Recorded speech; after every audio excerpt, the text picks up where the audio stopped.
All right, let's talk Notre Dame Fighting Irish. Obviously, Notre Dame down to the wire, finishing up the regular season this weekend, and I got some spicy stuff for you guys, Fighting Irish fans. That's why I'm coming to you from my porch. I know this isn't my best setup. It's Thanksgiving, holidays, families around. You got to make accommodations, but we got some juicy stuff for you, which we'll get to in just one second. But first, I'm Nick, and this is Saturday Morning Inspection.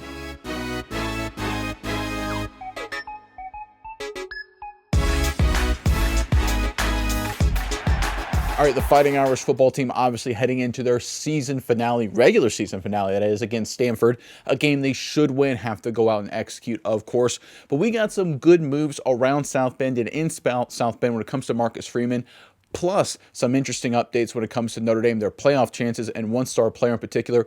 But let's get into the most recent news in terms of recruiting, and a great job once again about Freeman and what it says about this program. Let's pull up this report courtesy of A to Z Sports.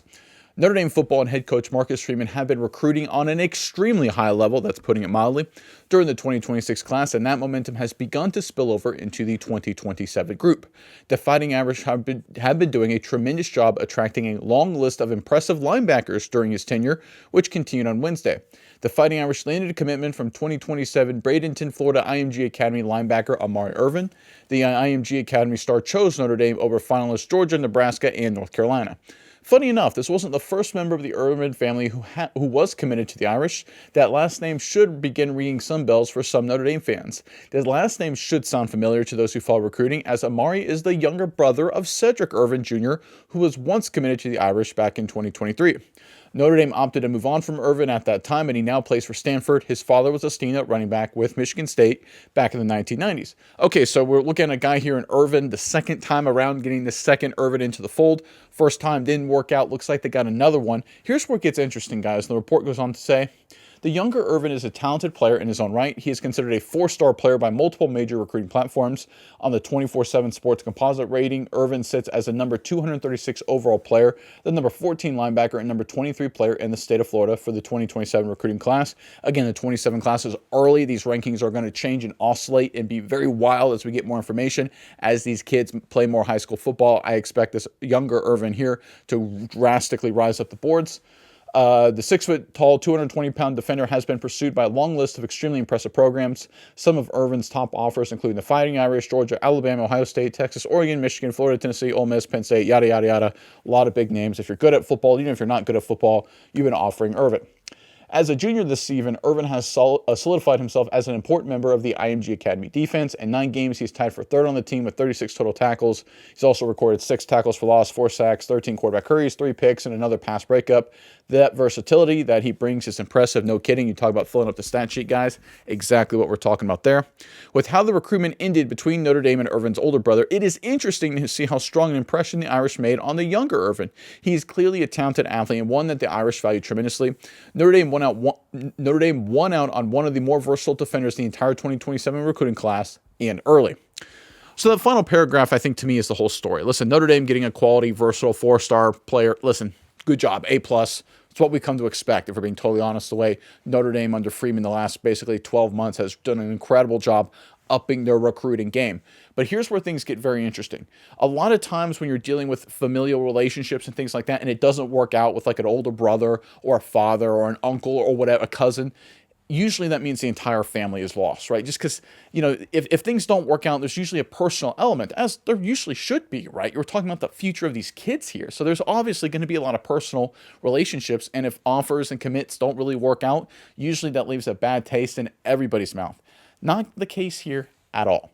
And I think it speaks to how Freeman and the entire Notre Dame staff, led by Freeman, of course, how they recruit, how they lead, how they handle business. They treat everybody the right way. If it doesn't work out, they treat you the right way. If it does work out, they treat you the right way. They treat you respectfully. They work to make sure the kids' best interests are at heart. Now, look, they want them to come to Notre Dame, and they want them to play well, obviously.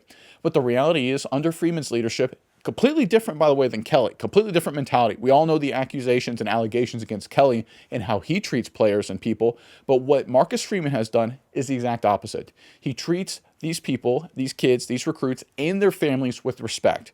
He doesn't take advantage of the process. He doesn't lie to people. And if it doesn't work out, no one leaves that deal unhappy. No one leaves that deal, oh, I hate Notre Dame. Freeman is the worst, right?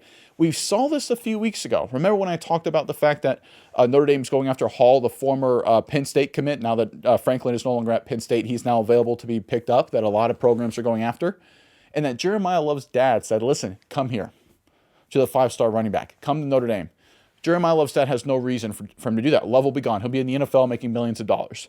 Why would he say that? And I said at the time, and I think it's still true, of course, that Marcus Freeman develops special personal relationships. He goes above and beyond the short-term transactional world that the college football landscape has become. And do not discount that. That is incredibly important. It gives Notre Dame a big advantage. Not that it's one of those things, I love to see it, because doing things the right way for the right reasons should give you an advantage. It doesn't always work out that way. It's a cutthroat world. We've all been there, right? Nice guys, nice guys finish last, right? There's a reason that's a saying. But the reality is Marcus Freeman, well, he's not necessarily a super nice guy. He coaches these players hard, right? He doesn't get ran all over, right? He runs a tough program and a tight ship. But it doesn't mean you don't do it without respect. It doesn't mean you never lose sight of the fact that you're a coach developing young men. And Freeman hasn't done any of that. A-plus job by Marcus Freeman every single day he goes out there publicly. A-plus job by the coaching staff every single day they go out there publicly. That's not my opinion, guys. That's the opinion of recruits and recruits' families, recruits' coaches. Every single element of this is A-plus from Freeman and his program, and we shouldn't forget that. All right, we got more to break down when it comes to the Fighting Irish. But first, Notre Dame fans in the comment section below, Stanford, right? Got a juggernaut academic-wise, but a little bit of a mismatch, we'll say, on the football field potentially. Got to win the game, got to execute, of course. Give us your prediction. Fighting Irish, Stanford Cardinal, what you think the final score will be. Put it in the comment section below. All right, let's get into more news here, guys. A lot of interesting stuff. So this is Jeremiah Love. I want to give you an update on his Heisman odds. This report right here highlights a month ago, Jeremiah Love wasn't a dark horse, a sleeper, or a long shot. He was already known as one of the most explosive players in the country. What he wasn't, at least not yet, was a serious Heisman contender. That changed quickly after a ridiculous stretch of highlight reel performances, game-breaking runs, and historic Notre Dame production. Love has surged towards the top of the Heisman odds board and forced himself into the center of the national conversation. You can see right now, based on the Bet365, BetMGM, and Caesars, he's second, close second, actually, all said and done, behind Mendoza for Indiana, who is the favorite. Listen, quarterback position, it's such a hard, tough situation to overcome. They'll give it to the quarterback, even if the quarterback's not deserving. I think Jeremiah Love is the guy, but listen, the fact that he's rocketed up the boards, momentum when it comes to Heisman is important, right? And don't discount this, by the way, when it comes to the College Football Playoff Committee, when it comes to seeding and selections and getting people in, right? They want to have the best matchups. The Notre Dame brings the ratings, but Jeremiah Love adds another boost to that. And I guarantee you, this is something that people don't want to talk about, but it is true. The College Football Playoff Committee picks matchups and gets people in for ratings, right? We saw what last year, and they saw last year, what happened when a bad Indiana team played Notre Dame. How'd that work out? Ugly game, Notre Dame won easily. No one liked that. How about a mediocre SMU team got into the game and played Penn State, got waxed, right? Are we happy about that? How about a mediocre Clemson team got waxed by Texas? Are we happy about those games? Did this make us really excited about playoff football? No, of course not. The playoff committee understands this. So they're going to go after good matchups and great ratings drivers. Jeremiah Love being a Heisman frontrunner or one of the top two at this point and building momentum, that's going to go a long way for Notre Dame's seeding and also helping make sure they get in. Now, listen, if they lose to Stanford, I don't think it's going to matter. But the reality is if they barely escape Stanford and some other things happen and there's a lot of people like, hey, wait a minute, how good is Notre Dame really?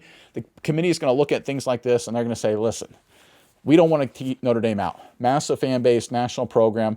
You know, they're 10-2, right? 10 wins in a row. They were in the playoff last year, went to the championship game last year. Are we really going to keep them out? Are we really going to keep the Heisman Trophy front runner or a runner-up, or maybe even the Heisman Trophy winner out of the playoff? That wouldn't seem right to anybody. No one would like that. The committee wouldn't. The ratings wouldn't. The networks wouldn't. It's one of those things where it would just be better for college football, be better for fans. This is obviously great news for Love, and he has 100% earned it with his performance. He's been an absolute monster. That's undeniable. But I think it's also good news for Notre Dame as they get closer to clinching a playoff spot. And with that in mind, let's pull up here the current, as of a couple days ago, November 25th, 3 days ago now, the college football top 25 playoff rankings. You can see Ohio State, Indiana, A&M, Georgia, Texas Tech, Oregon, Ole Miss, Oklahoma, and then Notre Dame there at 9. I think the rankings to me are a little bit more important than the bracket because the bracket's got some placeholders for conference championships and things like that. So I like to focus on the rankings because this tells us what the committee actually thinks of certain teams and which teams the committee thinks are legit, right? And you can see Notre Dame at number 9 right there. if you look at the top 2 loss teams in the country, they're the best, according to the committee, right? You look at Alabama, better than Bama, right? Of course, better than Michigan, better than Texas. You go across the list here. Texas has 3 losses, right? Right now, Miami, right behind him, the other 2-loss team at 12. It speaks again to what the committee thinks of Notre Dame. And this is really important because this has been now consistent now for the better part of a couple weeks where the committee has put Notre Dame in the top 10. And once they've consistently put a team as a playoff team, unless they force themselves out of it, they're not going to remove them. Because these guys, like any group of human beings, any collection, once they have their opinions and ideas, they're really hard to shift their focus, right? We all know that. We've all been there. Goodness gracious, yesterday was Thanksgiving. You guys try and convince your friends and family of a different viewpoint that they don't have. How hard can that be? That's just human nature.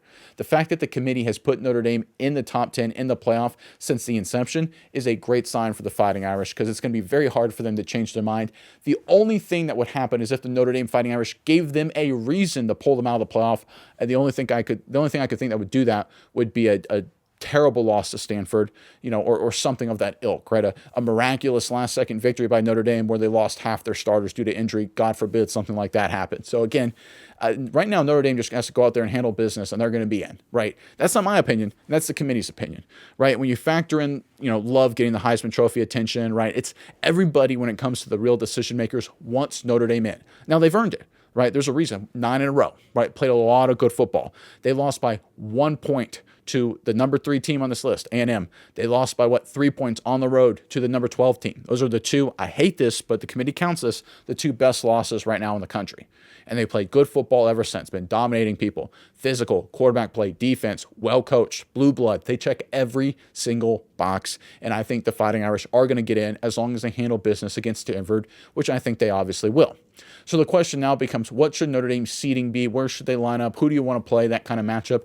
And I'll tell you right now, for me, Notre Dame, I don't think it matters. I think Notre Dame's one of these teams, and Marcus Freeman has set this up by intention. And to put a full loop on today's video, it goes back to Freeman, as it always does with Notre Dame. He builds the program, as we talked about at the beginning, the right way, respecting players, respecting coaches, respecting families of players, to build a solid culture, to build a group of guys that want to be there and fully bought in. And when you've got an entire program of staff, of players, 2, 3 deep coaches, right, support functions, fan base, student body, academics, right, when they're all bought in, it doesn't matter who you play. It doesn't matter where you play them. Notre Dame proved that last season, and I think they'll prove that again if, and I think when, they make the playoff this year.